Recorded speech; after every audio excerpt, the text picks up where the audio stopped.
Hey everybody, welcome back. Today I want to talk a little bit about the four foundations of mindfulness. I'm going to be offering some slightly longer talks over the next 4 weeks or so, and each week I'm going to give a 20 minutes or under talk on one of the foundations and also a separate guided meditation. So these four foundations or establishments of mindfulness are mindfulness of the body, of feeling tones, of the mind or the heart-mind awareness, and also of mental states.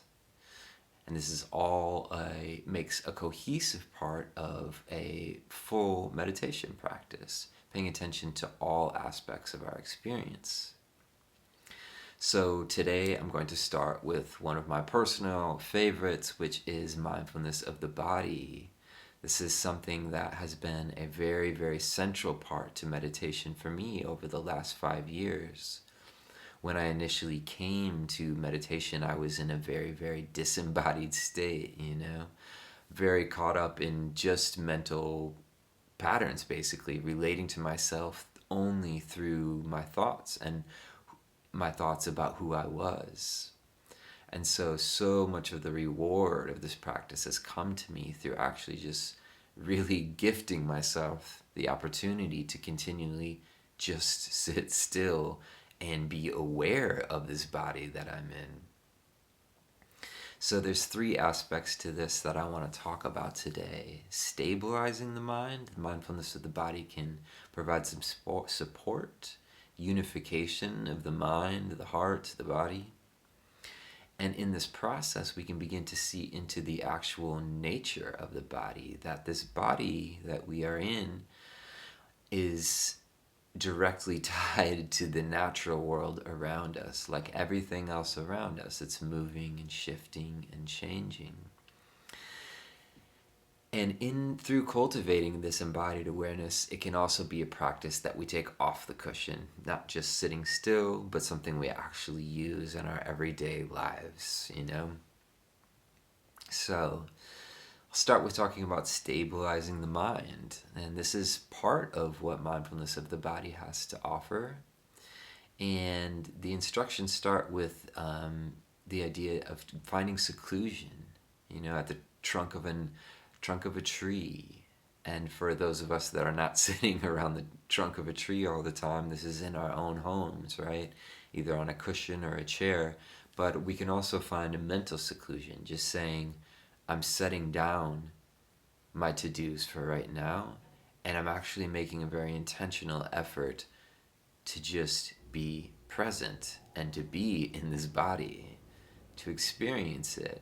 Because for me personally, I don't always get these opportunities in a day to do this if I don't make an intentional, just saying, for right now, this is all I'm going to do. I'm turning my phone off and I'm finding a sense of seclusion in that way.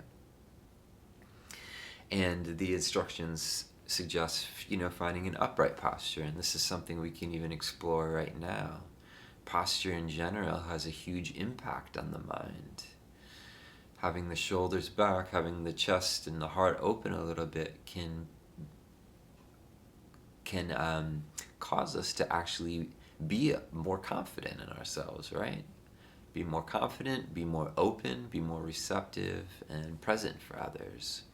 So this is an upright posture, and then there's also a softening component to it, which I'll talk about in a little bit here. And as we settle into the posture, the suggestion is to find an intimacy with this process of breathing. And this is different for everybody. How you find a way of connecting to the breath that feels supportive of you, for you. But the main encouragement is to connect to breathing as it is, not trying to manipulate or change the breath. This is a very ancient process, breathing. Billions of years we're talking about, right? It didn't start with me or you or anybody else, but simultaneously this earth is covered in humans and non-human creatures who are all going through this very simple rhythmic process of breath. So it's kind of a beautiful thing to connect to, right? Something all of our ancestors have done, and it's what provides us life. It actually is life itself when you think about it, right? So connecting to this basic process is a sense of feeling alive, and it also has this ability to give the mind a rhythm of something to connect to, right? It's constantly moving and shifting, and if you really sit still, even if no one gave you meditation instructions and it was just paying attention to the body, it's kind of the largest movement in the human body that's naturally happening at all times. It's easily noticeable. So beginning to pay attention to the rhythm and the sensations of the body, and gradually beginning to expand the awareness from just the sensations of breath towards the full experience of the body, right? Beginning to open to not only maybe a narrow sensations, but opening into what it feels like to be in this whole body breathing, right? As we breathe in each breath, this oxygen moves and spreads and supports the entire body. And the longer we sit and focus on this and cultivate awareness of this process of breathing, the more we get a sense of how almost on a cellular level this breath is in fact supporting and keeping this body alive. So as we begin to open to the whole body, the mind is able to begin to open into the body in a new way. Again, often I say this a lot, but we often think of the mind as the brain. But the mind and the nervous system is wired through the entire body. So this is a continual process in meditation of beginning to open and shift and notice different parts of the body, letting the mind sit and rest in sensations of the hands on the lap, of the seat on the cushion. And in this process, the more the mind settles into this nervous system, the more the nervous system and the body begins to be alive and vibrant and present. And this can feel refreshing and good and supportive for the mind. And there's also can be challenging parts of that, but in general, the thrust can be towards more stability. So the encouragement is to find what are other ways of connecting to the breath and to the full sensations of the body, which are supportive for you. And I mentioned earlier, there's also a softening the body aspect to this, calming, softening the bodily processes. So there's a huge connection between mental processes and the state of the body. States like anxiety, fear, for me anyways, I'm sure this is different for everybody, but for me there is a tension in the abdomen, tension in the belly. I've heard people sometimes say it's in the forehead, right? I mean, we all have our own things with it, but noticing, when I'm crunching my head or when I'm tightening my abdomen, the mind is also running at the same time. So sometimes it's hard to get the mind to just settle while the body is still in that state of feeling not at ease, right? Again, this nervous system, we can be in fight or flight mode and sometimes and not even know it. This has happened to me many, many times over the years, not even realizing why is my mind going crazy. And it's like, my body is actually releasing cortisol. It thinks I'm in danger, So until we learn to actually breathe, soften, calming the process of the body, the mind can also begin to stabilize with that. And so as we begin to settle into the body and into the breath, what is it that we begin to notice? These teachings are always offered as, come and see for yourself, come and explore and see if they are true. And so the second aspect of mindfulness of the body that I really wanted to talk about was exploring the actual nature of the body. So as we begin to settle into the body, begin to stabilize the mind, we can begin to actually explore the nature of the body itself. And this invokes the wisdom quality of it, beginning to see into how this body, like the world around us, is moving, is shifting, is in some ways not exactly me, is a simple way I say it, right? Just, I mean, to think about it right now, the heart is beating, right? I'm not beating the heart. Heart is beating on its own. This is a quality of nature. I'm not the only animal or creature on this planet who has a beating heart. So do many other mammals, right? So we all have this aspect of nature within us. And one of the ways of approaching this is through something that the Buddha used, which was called the Four Elements, one of his teaching tools that he used. So these are noticing the earth element of the body, the water element, the fire element, and the wind element. And this may sound kind of esoteric and a little weird, but I think actually what it's pointing to is the direct experience of the body. So in the earth element, it's referring to noticing the solidity of the body, right? The sense of firmness, the bones, even as you're sitting here right now, you can kind of sense, part of the direct experience of this body is, there's some stableness here, there's some solidity. So we don't have to think of it as much as the earth element, unless that's helpful, but experiencing more, what is the direct experience of solidity, of firmness?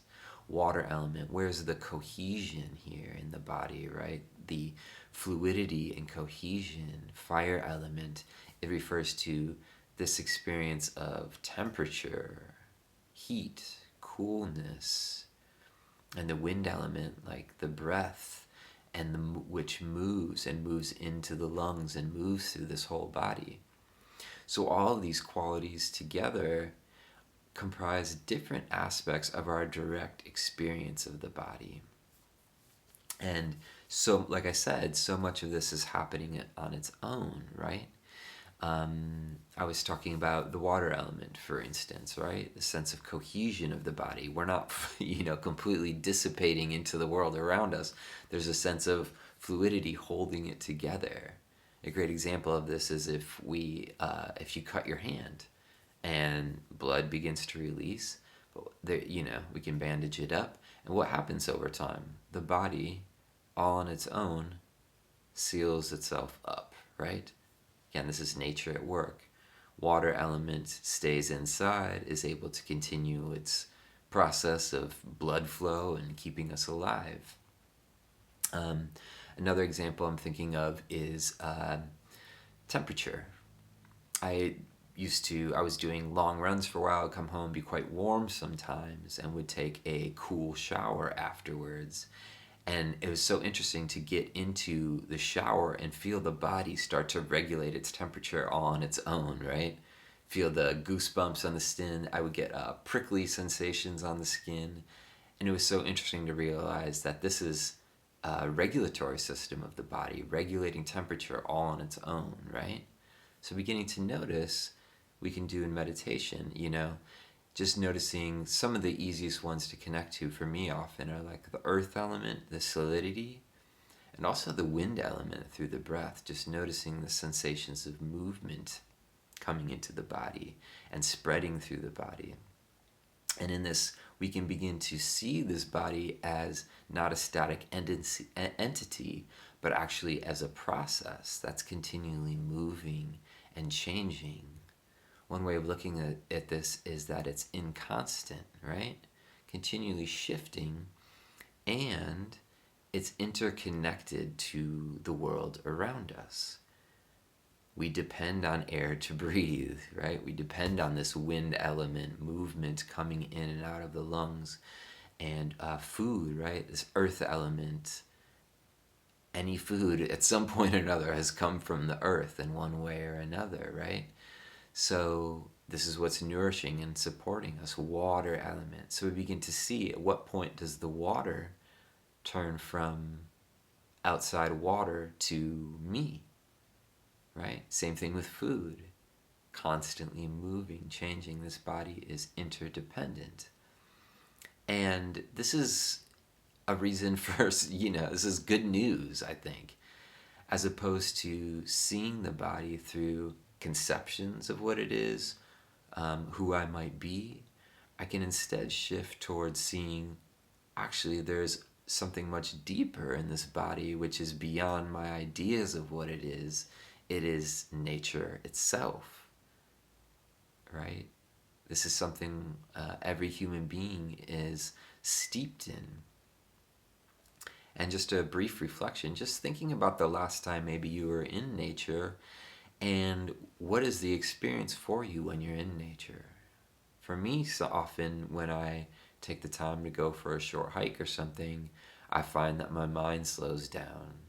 I find that my thoughts slow down a little bit. Time slows down, my thinking slows down, and I do feel that deeper sense of connection, that I'm a part of something bigger than myself. So, as the mind begins to settle into the body, notice the moving, shifting, changing nature of the body, interconnectedness of the body. We can also bring this embodied awareness off of the meditation cushion into our lives.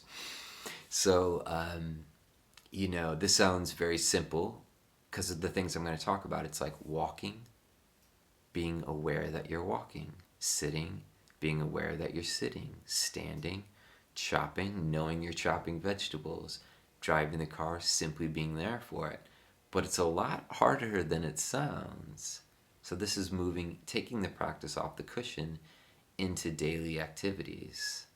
So while we're seated on the meditation cushion, it's being aware of the body breathing. But now this is bringing awareness towards the actual processes of movement in the day. And yeah, the most challenging thing about this, I think, often is preset patterns for me that I don't always even realize are operating. So I tend to be, as soon as I go to get things done in my day, start moving very quickly all of a sudden, There's like music playing in the back of my head, and I'm going from this thing to the next thing to the next thing, and that's all fine. But often what I find is that I'll notice hours into my day that I'm in a kind of 2 steps ahead of myself, kind of rushing everything, not being present for what I'm doing actually.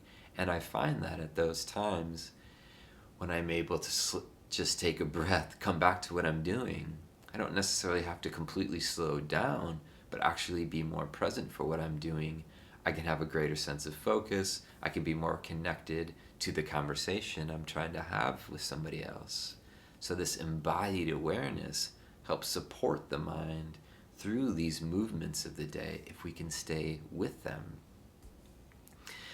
So the instructions are when, stretching, bending limbs, being aware, fully aware of actions, and unattached to anything in the world, right? So the mind is not in the plans of what I need to be doing, not in the judgment of what I just did or anything like that, but is just there with the simple process of it. One of the examples from a teacher who I deeply respect is to just, when you're walking without the walker, walking without the sense of I'm the one walking, but the body is just walking.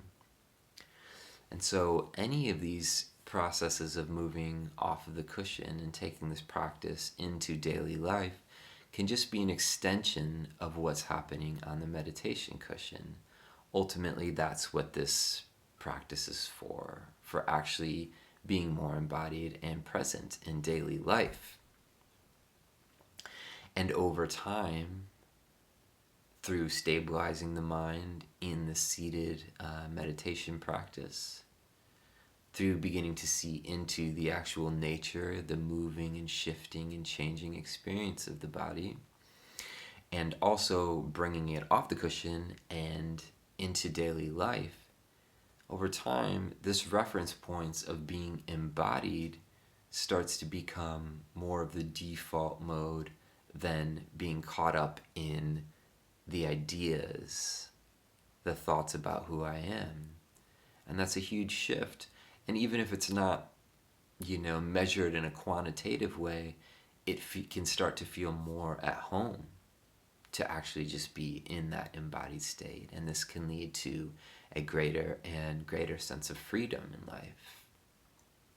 So I'm going a little bit over the time that I wanted to for today, but I'm going to end with a quote. And this is from Ajahn Mun, who was one of Ajahn Chah's teachers from the Thai forest lineage. This is from the Ballad of Liberation of the Kandas. And it goes like this. Once there was a man who loved himself and feared distress. He wanted happiness beyond the reach of danger. So he wandered endlessly. Wherever people said that happiness was to be found, he longed to go. But wandering took a long, long time. Then one day he came to know the truth. Abandoning the cause of suffering and compounded things, he found a cave of wonders, of endless happiness within the body. As he gazed throughout the cave of wonders, his suffering was destroyed, his fears appeased. He gazed and gazed around the mountainside, experiencing unbounded peace. So thank you for taking the time to sit and to listen. And if you're interested, I will offer a separate guided meditation for this practice as well. Thank you.